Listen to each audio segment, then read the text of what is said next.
Yes yes. Yes. ఇక జగిత్యాల నియోజకవర్గం విషయం చూసుకుంటే కనుక రాష్ట్ర రాజకీయాల్లో జగిత్యాల నియోజకవర్గానికి ఎంతో ప్రాధాన్యత ఉంది. తెలంగాణ ఉద్యమానికి ఊపిరిలూదిన నియోజకవర్గంగా ఈ సెగ్మెంట్కు విశేషమైన గుర్తింపు ఉంది.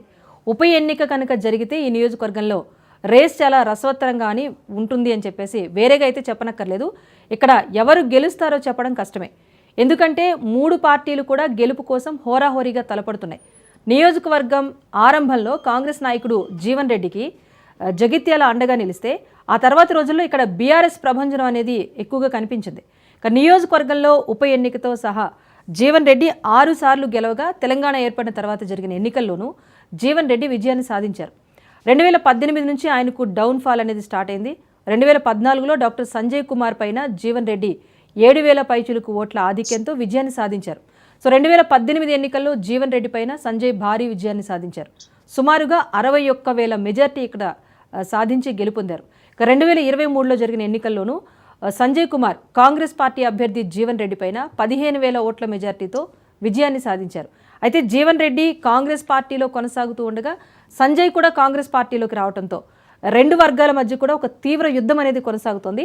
2023లో జరిగిన ఎన్నికల్లో జగిత్యాల్లో బీఆర్ఎస్ అభ్యర్థి సంజయ్ 70,243 ఓట్లు సాధించగా కాంగ్రెస్ అభ్యర్థి జీవన్ రెడ్డి 54,421 ఓట్లను సాధించారు. ఇక బీజేపీ అభ్యర్థి బోగస్ శ్రావణి 42,138 ఓట్లు సాధించి తన సత్తా చాటారు. అయితే ఈ నియోజకవర్గంలో స్వతంత్రులకు గణనీయంగా ఓట్లు రావడంతో బీఆర్ఎస్ 15,822 ఓట్ల ఆధిక్యంతో గెలుపొందింది. ఇక జగిత్యాల్లో ఈసారి పోటీ అయితే రసవత్తరంగా మారనుంది.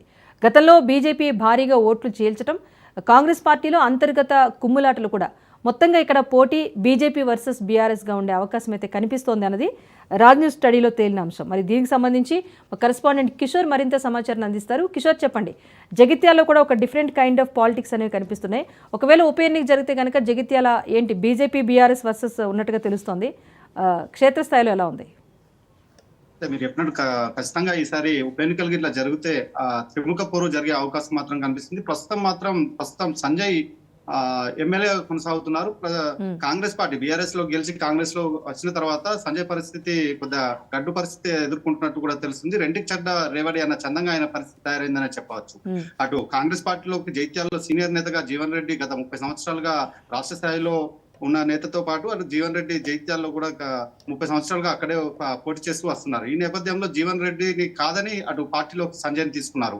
అయితే 2 వర్గాలుగా ఇప్పుడు జైత్యాల్లో కాంగ్రెస్ పార్టీ 2 వర్గాలుగా విడిపోయిందని చెప్పవచ్చు. ఉప ఎన్నికలు వస్తే జీవన్ రెడ్డి తనకు సంబంధించిన వర్గీయులు సంజయ్ కు మద్దతు ఇస్తారనేది అది మద్దతు ఇవ్వరనే చెప్పవచ్చు. అయితే డైరెక్ట్ గా చాలా సందర్భాల్లో కూడా వారు జీవన్ రెడ్డికి సంబంధించిన అనుచరులు బాహాబాటిగా చెప్పారు. సంజయ్ ని పార్టీలోకి తీసుకున్న నేపథ్యంలో కూడా జీవన్ రెడ్డి ఆగ్రహం వ్యక్తం చేశారు. ఈ నేపథ్యంలో ఉప ఎన్నికలు వస్తే జీవన్ రెడ్డి మద్దతుదారులు అటు సంజయ్ కి మద్దతు ఇచ్చే అవకాశం లేదనే తెలుస్తుంది. అటు మరోవైపు చూసుకున్నట్లయితే బీఆర్ఎస్ పార్టీలో చూసుకున్నట్లయితే ప్రస్తుతం మాత్రం ఓరుగంటి రమణారావును అటు అభ్యర్థిగా తీసుకొచ్చే అవకాశం మాత్రం కనిపిస్తుంది. అయితే కరీంనగర్ ఉమ్మడి జిల్లాలో చూసుకున్నట్లయితే ఓసీ సామాజిక వర్గానికి సంబంధించి అటు కొరుట్ల కావచ్చు, వెమ్లవాడ కావచ్చు, బీఆర్ఎస్ పార్టీ తరఫున జగిత్యాల వంటి కొన్ని చోట్లనే ఓసీ సామాజిక వర్గాలకు సంబంధించిన అభ్యర్థులను తీసుకువస్తున్నారు. ఈ నేపథ్యంలోనే గతంలో సంజయ్ని తీసుకొచ్చారు. ఈసారి ఓరుగంటి రమణారావును తీసుకొచ్చే అవకాశం ఉన్నట్టు కూడా ఊహాగానాలు వినిపిస్తున్నాయి. ఈ నేపథ్యంలో అటు కవిత, ముఖ్యంగా ఎమ్మెల్సీ కవిత గతంలో చూసుకున్నట్లయితే సంజయ్ ని ఎమ్మెల్యేగా దగ్గరుండి గెలిపించిన బాధ్యత తీసుకుని మీరు దగ్గరుండి సంజయ్ని గెలిపించింది. అయితే ఈసారి కూడా ఓరుగంటి రమణారావుని ఉప ఎన్నికల్లో పోటీలో నిలబెట్టి దగ్గరుండి గత వారం రోజుల జరిగిన కవిత పర్యటనలో కూడా ఖచ్చితంగా సంజయ్ ని ఓడిస్తామంటూ కూడా ఆమె మీడియా ముందు ప్రకటించింది. ఈ నేపథ్యంలో జైత్యాల్లోనే జైత్యాల జిల్లా కేంద్రంలో ఉండి ఎన్నికల్లో అటు పనిచేసే అవకాశం మాత్రం కనిపిస్తుంది. మరోవైపు చూసినట్లయితే గత ఎన్నికల్లో బీజేపీ తరఫున బోగస్ శ్రావణి అటు బీసీ సామాజిక వర్గానికి సంబంధించిన మహిళ పోటీ చేసింది. అటు 42,000 పైగా ఓట్లు బీజేపీ గతంలో ఎన్నో లేని విధంగా 42,000 ఓట్లు సాధించింది.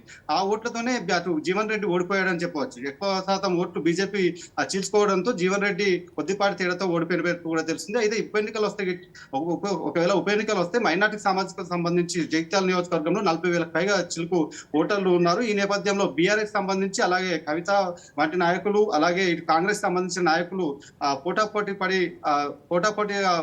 ఎన్నికల పోరు నిర్వహిస్తే అటు మైనార్టీ ఓటు బ్యాంకు 2గా చీలిపోయే అవకాశం ఉంది. అలాగే కవిత వంటి వారు ఇక్కడ పనిచేస్తుంటే ప్రస్తుతానికి సంజయ్ వెంట ఓటు బ్యాంక్ అనేది లేదనే ఊహాగానం చూపిస్తున్నాయి.